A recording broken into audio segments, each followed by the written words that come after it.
আজকের রেসিপি ওলকপি দিয়ে রুই মাছের ঝোল। রুই মাছের বিভিন্ন ধরনের রেসিপি আশা করি আপনারা এর আগে খেয়ে থাকবেন, কিন্তু এই শীতের সময় শীতের দুপুরে গরম গরম ওলকপি দিয়ে রুই মাছের ঝোল খেতে দুর্দান্ত লাগবে। খুব সহজে ইজিলি এটি তৈরি হয়েছে আর হয়ও দুর্দান্ত টেস্টি। বাই দা ওয়ে, আমি মৌ, আপনাদের সকলকে আমার চ্যানেলে স্বাগত। এই ওলকপি দিয়ে রুই মাছের ঝোল বানানোর জন্য আমি আলুটাকে কেটে ভালোভাবে ধুয়ে পরিষ্কার করে নিয়েছি। ওলকপিটাকেও খুব সুন্দরভাবে লম্বা লম্বা করে কেটে ধুয়ে পরিষ্কার করে নিয়েছি। আলুটাকে আমি ডুমো ডুমো করে কেটেছি আর ওলকপিটাকে লম্বা লম্বা করে। আর দেখুন, আমি রুই মাছ নিয়েছি। রুই মাছটাকেও আমি খুব ভালোভাবে নুন হলুদ মাখিয়ে 10 মিনিট ম্যারিনেট করে রেখে দিয়েছি। এবার একটা মশলার পেস্ট তৈরি করে নেব। তার জন্য একটা ছোট বাটি নিয়েছি, তাতে নিয়ে নিয়েছি 1 চামচ হলুদ গুঁড়ো, দিয়ে দিচ্ছি 1 চামচ লঙ্কা গুঁড়ো, দিয়ে দিচ্ছি 1 চামচ জিরে গুঁড়ো, আর দিয়ে দেবো 1 চামচ ধনে গুঁড়ো। এবার সামান্য পরিমাণে জল দিয়ে মশলার একটা সুন্দর পেস্ট তৈরি করে নেব। আপনারা যেরকম ঝাল খাবেন সেই অনুপাতে লঙ্কাটা দেবেন। দেখুন, খুব সুন্দর একটা ফাইন পেস্ট আমি তৈরি করে নিচ্ছি। পেস্টটাকে এবার সাইডে রেখে দেবো। গ্যাসে আমি কড়া নিয়ে নিয়েছি। এবার এটা আমি সর্ষের তেল দিয়ে দিচ্ছি। তেলটাকে আমি কড়ায় স্প্রেড করে দেবো এবং তেলটা গরম হয়ে যাওয়া পর্যন্ত অপেক্ষা করব। তেলটা গরম হয়ে গেলে গ্যাসের ফ্লেমটাকে আমি লো করে দেবো। দিয়ে এক এক করে মাছগুলোকে দিয়ে দেবো। দিয়ে খুব সুন্দরভাবে উল্টে পাল্টে লাল করে ভেজে নেব। আপনি যদি আমার চ্যানেলে নতুন হন, আমার চ্যানেলটি সাবস্ক্রাইব করার অনুরোধ রইল। আর পাশে থাকা বেল আইকনটি অবশ্যই প্রেস করে দেবেন, তাহলে আমার ভিডিও সর্বপ্রথম নোটিফিকেশন আপনি পেয়ে যাবেন। আমার চ্যানেলে বিভিন্ন নতুন নতুন রেসিপি রয়েছে, আপনারা চাইলে সেই ভিডিওগুলো দেখতে পারেন। তার লিঙ্কও আমি ডিসক্রিপশনে দিয়ে দেবো। দেখুন, মাছটাকে এক পাশটা ভাজা হয়ে গেলে আমি উল্টে দিয়ে অপর পাশটাকে ভেজে নিচ্ছি। এইভাবে মাছটাকে আমি দুপাশটা খুব সুন্দর করে লাল করে ভেজে নেবো। মাছটা খুব সুন্দর করে ভাজা হয়ে গেছে। এবার একটা একটা করে মাছ আমি তুলে নেব। মাছটাকে আমি খুব সুন্দরভাবে তেল ঝাড়িয়ে দেখুন আমি পাত্রে তুলে নিচ্ছি। এইভাবে সবকটা মাছকে ভেজে নেবো এবং ভাজা হয়ে গেলে আমি পাত্রে তুলে নেব। এবার ওই তেলেই আমি দিয়ে দেবো ডুমো ডুমো করে কেটে রাখা আলু। আলু দিয়ে আলুটাকে আমি উল্টে পাল্টে খুব সুন্দর করে লাল করে ভেজে নেব।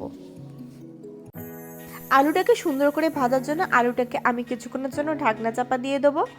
2 মিনিট পরে ঢাকনা সরিয়ে নিয়ে আলুটাকে আমি আবারও উল্টে পাল্টে খুব সুন্দর করে ভেজে নেব।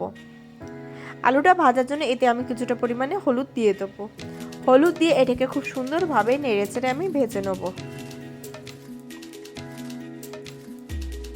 আলুটা খুব সুন্দর করে ভাজা হয়ে গেছে। এবার আলুগুলোকে আমি তুলে নিয়ে একটা পাত্রে সাইডে রেখে দেবো।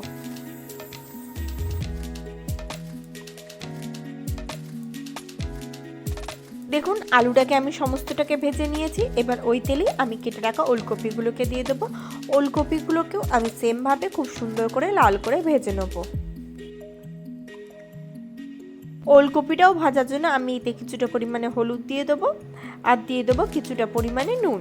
হলুদ ও নুন দিয়ে ওলকপিটাকে আমি নেড়ে চেড়ে খুব সুন্দর করে লাল করে ভেজে নেব।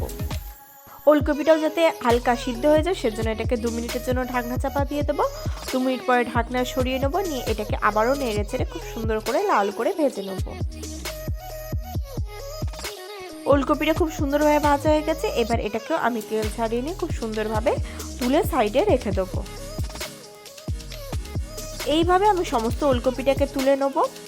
এবার ওই তেলেই আমি দিয়ে দেবো কিছুটা পরিমাণে চিনি, দিয়ে দেবো একটা তেজপাতা ও দিয়ে দেবো কিছুটা পরিমাণে 5 ফোড়ন, দিয়ে দেবো একটা শুকনো লঙ্কা, দিয়ে এটাকে খুব সুন্দরভাবে নেড়ে চেড়ে ভেজে নেবো। এটা থেকে যখন সুন্দর অ্যারোমা আসবে তখন এতে আমি দিয়ে দেবো পেঁয়াজ বাটা। পেঁয়াজ বাটা দিয়ে পেঁয়াজ বাটাটাকে খুব সুন্দরভাবে তেলে কষিয়ে নেবো। এমনভাবে কষাতে হবে যাতে পেঁয়াজের কাঁচা গন্ধটা চলে যায়। পেঁয়াজটাকে আমি ঠিক 2 থেকে 3 মিনিট কষিয়ে নেব। এটা যখন হালকা কাঁচা ভাব চলে যাবে তখন আমি এতে দিয়ে দেবো 1 চামচ আদা বাটা।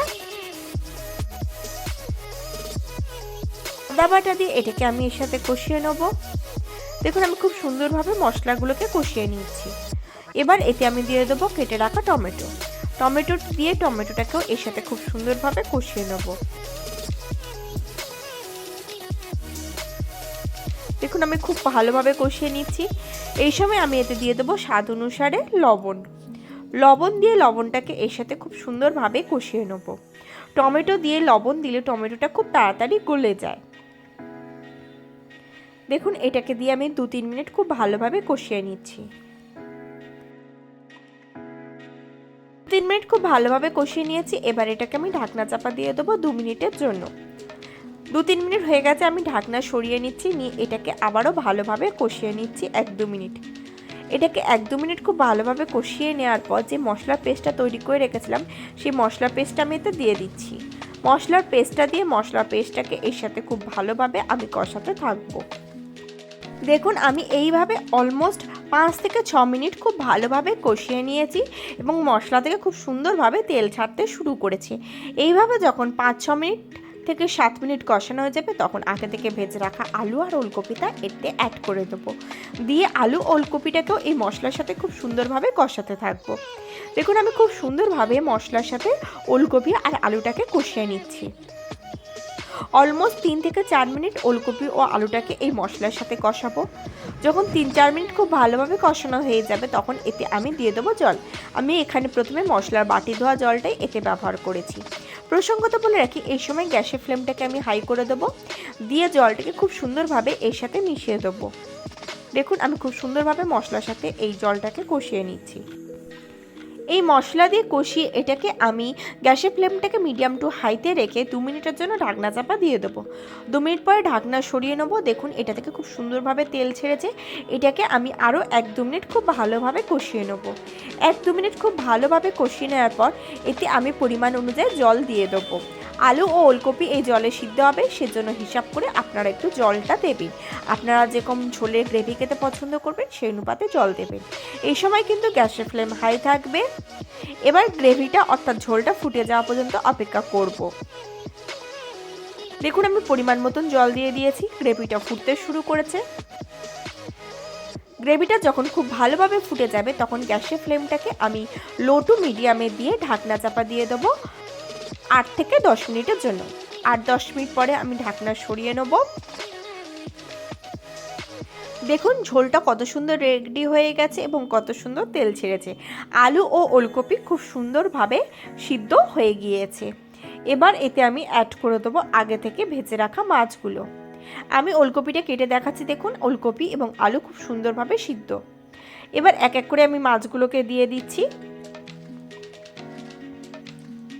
মাছগুলো দিয়ে আমি হালকা হাতে খুন্তি দিয়ে একটু মাছগুলোকে এই ঝোলের সাথে মিশিয়ে দেবো। দেখুন আমি হালকা হাতে একটু মাছগুলোকে ওলট পালট করে দিচ্ছি। প্রসঙ্গত বলে রাখি এই সময় গ্যাসের ফ্লেমটাকে আমি আবার হাইতে দিয়েছি। এইভাবে আমি 3 থেকে 4 মিনিট খুব ভালোভাবে মাছগুলোকে ফুটিয়ে নেব। 3-4 মিনিট পরে এতে আমি দিয়ে দেবো কোচানো ধনে পাতা। দেখুন আমি ধনে পাতা অ্যাড করে দিচ্ছি। ধনে পাতা দিয়ে ধনে পাতাটাকেও আমি এই গ্রেভির সাথে খুব ভালোভাবে মিশিয়ে দিচ্ছি।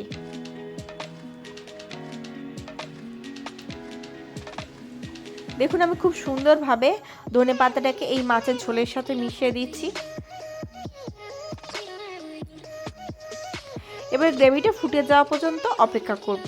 ধনে পাতা দিয়েও আমি গ্রেভিটাকে 2-3 মিনিট খুব ভালোভাবে ফুটিয়ে নেব। 2-3 মিনিট ফোটানো হয়ে গেছে। এবার আমি গ্যাসের ফ্লেম অফ করে ঢাকনা চাপা দিয়ে এটাকে 2 মিনিট স্ট্যান্ডিং টাইমে রেখে দেবো। দিলেই তৈরি হয়ে যাবে আজকের আমাদের দুর্দান্ত স্বাদের ওলকপি দিয়ে রুই মাছের ঝোল।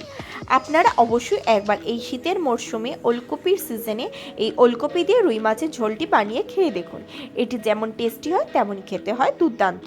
আশা করি আজকের ভিডিওটি আপনাদের ভালো লেগেছে। যদি ভালো লাগে অবশ্যই লাইক করবেন, কমেন্ট করবেন, শেয়ার করবেন আর আমার চ্যানেলটি অতি অবশ্যই সাবস্ক্রাইব করে নেবেন।